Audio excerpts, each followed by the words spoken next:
Hello. It is such a pleasure to be here with you today and to speak to you about something close to me personally, that is about machines.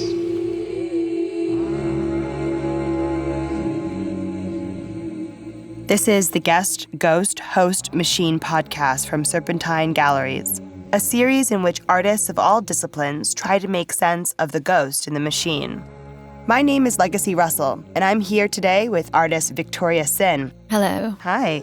Victoria and I were both hosts at the Serpentine's Guest, Ghost, Host, Machine Marathon in October 2017. Victoria, for someone who wasn't there, how would you describe the marathon? So the marathon was a 12-hour radio broadcast, which was live from City Hall in London. It included 50 artists from all disciplines, and it was a pretty crazy day, if I can say so. Definitely. Do you know where that name, Guest, Ghost, Host, Machine, comes from? So originally it was a joke by Marcel Duchamp. Guest plus host equals ghost. Take the G-S-T from guest and put host in the middle. You get ghost. Originally, the words were printed on sweet wrappers at William Copley's show in Paris in 1953. Audience members, guests, would eat the present from the host and be left with an empty wrapper, the ghost. Guest, Ghost, Host, Machine is a playful title that artists were invited to respond to. It was super exciting to hear all of the ways the theme was interpreted, depending on different ideas, approaches, and the disciplines of the various contributors.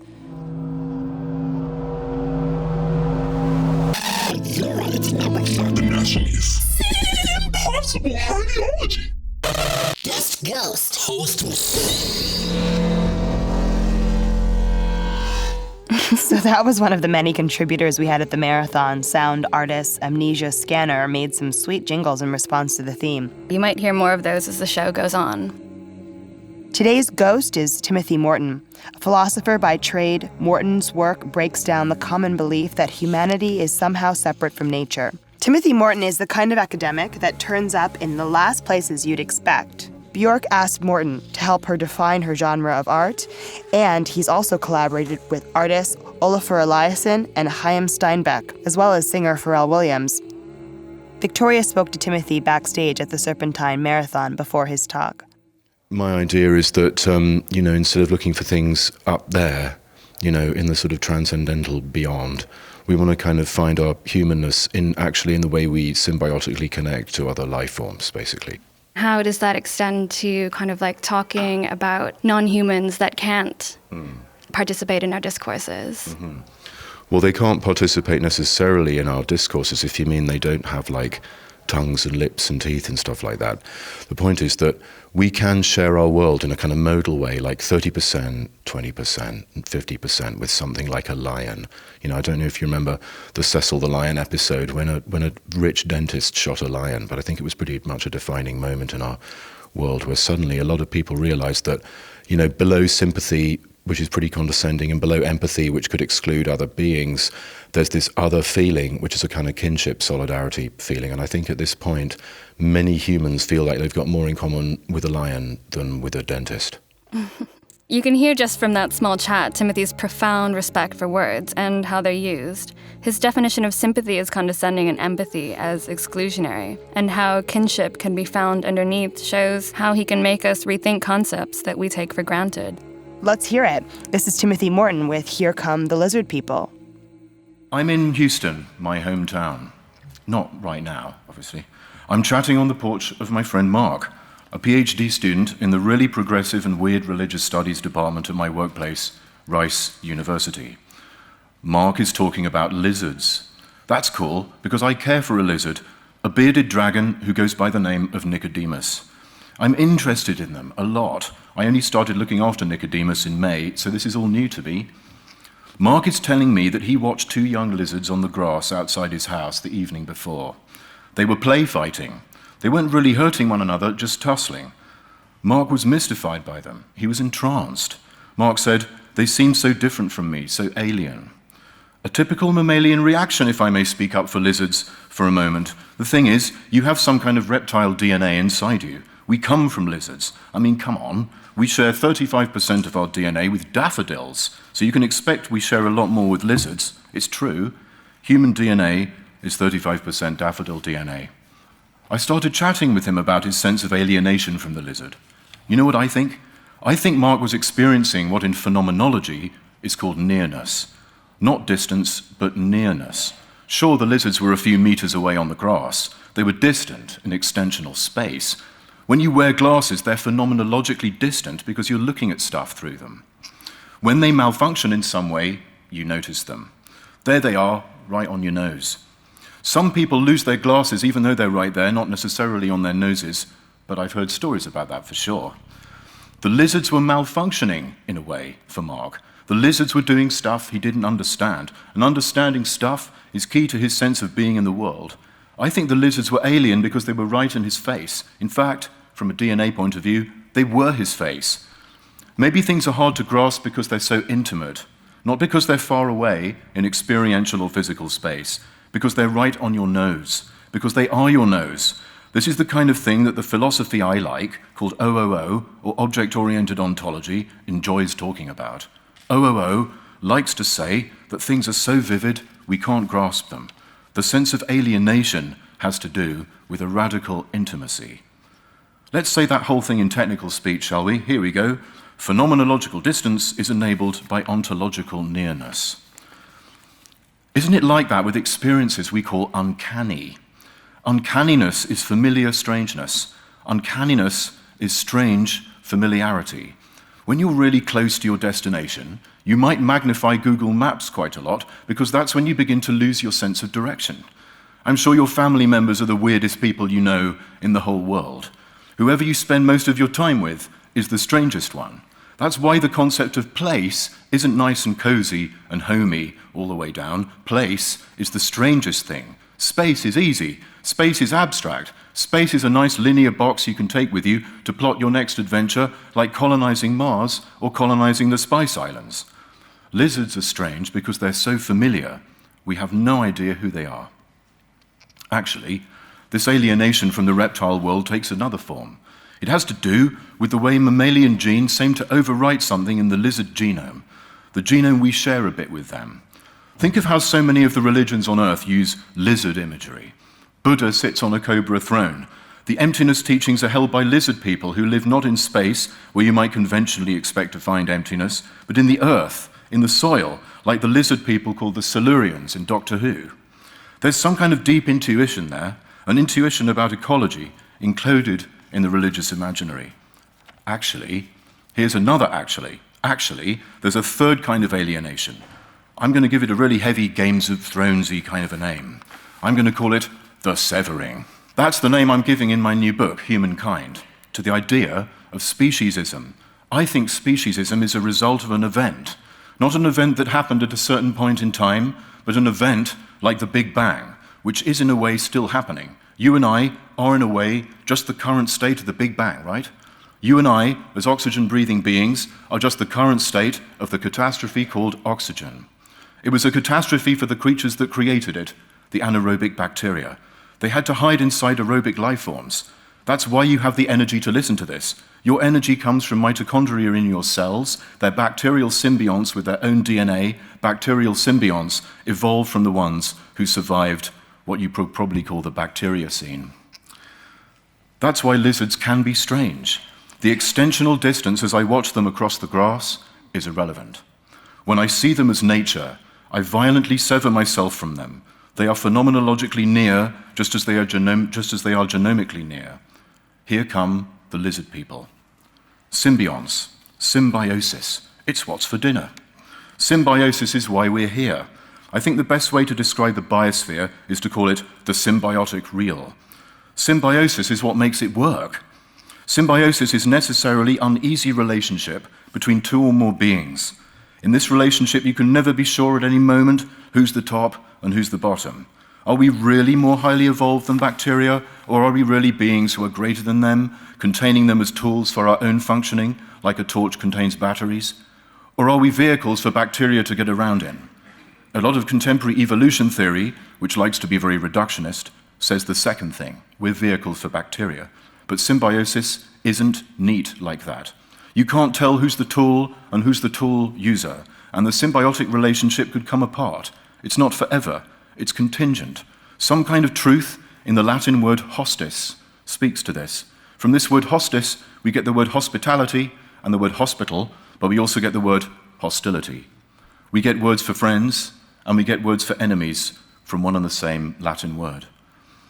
If you're a conscious being, whatever that means, the implicit, uneasy hostility, hospitality that defines symbiosis is available to you as paranoia, my favorite emotion.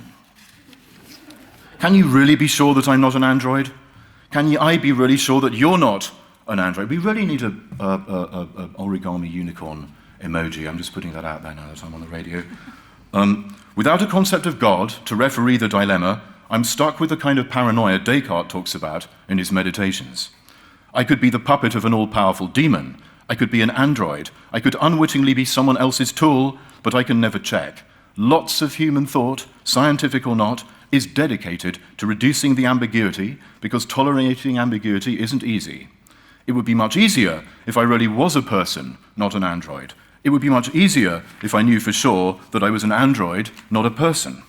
Being a person means being paranoid that you might not be a person. Trying to reduce things either way means eliminating something in the ontological realm, the realm of how things are in the universe, and this can have social implications. Getting rid of paranoia might be very violent, because fantastically, paranoia is a possibility condition for solidarity. That's what we just saw, in case you're wondering. Solidarity is the noise the biosphere makes. Solidarity is, to use the technical language, the phenomenology of the biosphere, and in that sense, it's really default to being a life form at all. That means solidarity is everywhere, and that it's really cheap. You don't need to cook up any sympathy, which always implies a power relationship anyway. A top and a bottom, and we've already ruled that out. You don't even have to tune into some kind of empathy, which might be very exclusive. Empathy towards you might mean less or no empathy towards someone else, at least in the moment when empathy is arising. No. Solidarity is the noise the biosphere makes like the background hum of an electrical grid. And it's super cheap, it's everywhere. And if you're conscious, you don't need to get rid of paranoia to have it. You can choose it because it's already humming away in the background of your biological ontology. That is good news. Speciesism makes you see a sharp difference between human and non-human life forms. Let's call that phenomenon pretend hostility. I'm calling it pretend hostility because it's trying to reduce the ambiguity in the Latin word hostis at this point, the point of contact between the human and the non-human. It's trying to get rid of the hospitality and stick only with the hostility. It's trying to unbalance the uneasy balance of the symbiotic real. It has nothing to do with an accurate description of the biosphere or of the human, because without other life forms, including those who are literally symbionts, and including those who are predators, you would be dead, or you wouldn't even exist in the first place. And now I'm going to talk about a fourth kind of alienation. It's called racism. Racism is where you see other beings not as people, or as not quite people, which defaults, because you are scared of ambiguity, to not people. You make a black and white distinction, literally.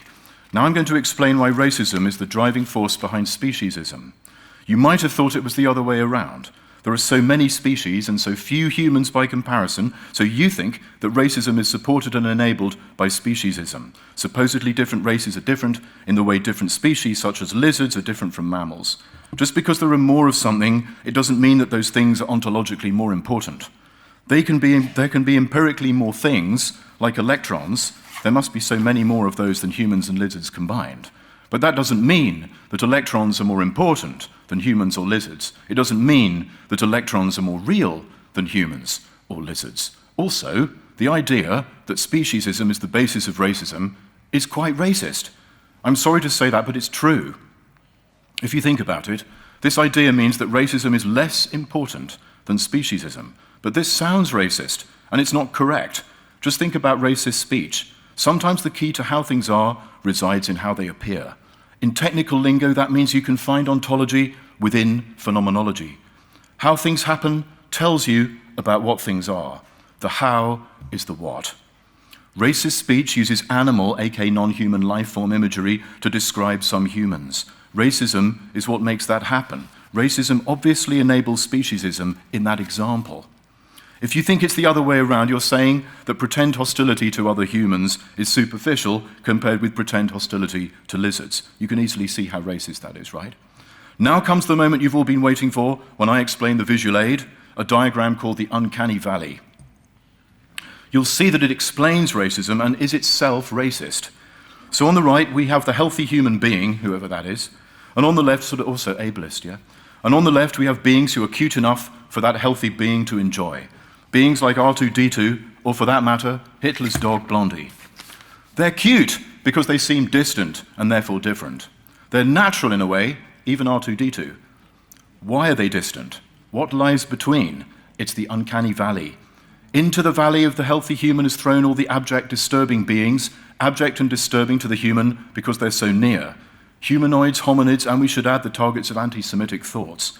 The most disturbing, of course, is the most uncanny, because it's the most like us, the zombie, an animated corpse. But if you think about it, that's a good description of regular Cartesian scientistic you. You are some kind of living thing, supposedly, or mind or soul, inside a dead bottle called the body. The living thing animates the dead thing. That's exactly a zombie. How can you get these objectified and objectified beings out of the valley? You have to identify with them. You have to see yourself as uncanny, android-like, containing Neanderthal DNA and so on. Then what happens? The valley starts to flatten out. When it's totally flat, it's called something new. I call it the spectral plane. On the spectral plane, R2-D2, all humans and humanoids, Blondie the Alsatian, and zombies, and spectres and spirit beings of all kinds coexist. Now it's hard to tell between alive and dead. There are just many, many, many shades of grey, aka undead. That's what ecological coexistence really feels like. Hanging out on the spectral plane, a charnel ground, with ambiguous, uncanny beings, one of whom is you. There is only one conclusion. Nature, conceived of all the stuff that isn't human, all the stuff that's under there or over here, or more real than over there, under here or over there, or more real than artificial things or whatever, that kind of nature is a racist concept. I'm going to say it one more time so you don't use the word again. Nature is racist. I think that the implicitly racist segregation of humans into different castes at the start of agricultural civilization, so-called, is the engine driving the differences and pretend hostilities humans have towards other species. Fighting our way towards noticing, and more than noticing, that we have things in common has been made very difficult by agricultural civilization, of which this civilization is something like version 9.0 or whatever. So the struggle against speciesism, which is the political part of the ecological struggle, in a nutshell, is actually hugely served by the struggle against racism. So one way to do ecological work in your world is to fight racism. Black Lives Matter is really, really important. Not just for some people in the USA, but for the entire biosphere. Thank you very much.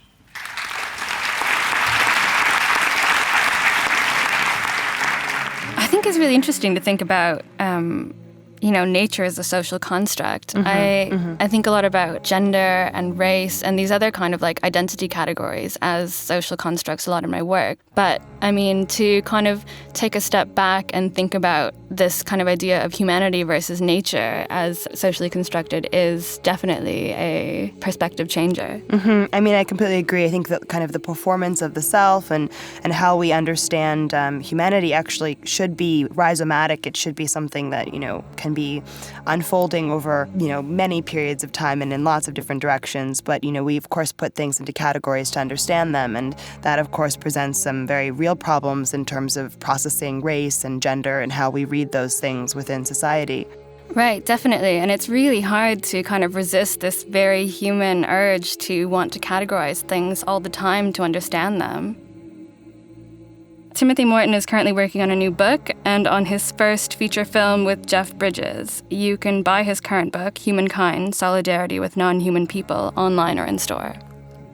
Thank you for listening to episode 1 of the Guest, Ghost, Host, Machine podcast from Serpentine Galleries. You can listen to the series at radio.serpentinegalleries.org or subscribe on Apple Podcasts. All of the material in this series was originally recorded at or produced for the Serpentine's Guest, Ghost, Host, Machine Marathon in October 2017. Our music is by marathon performer Fatima Al Qadiri, aka I Shy. Dominating devices and tribal spectacles. Guest Ghost. Host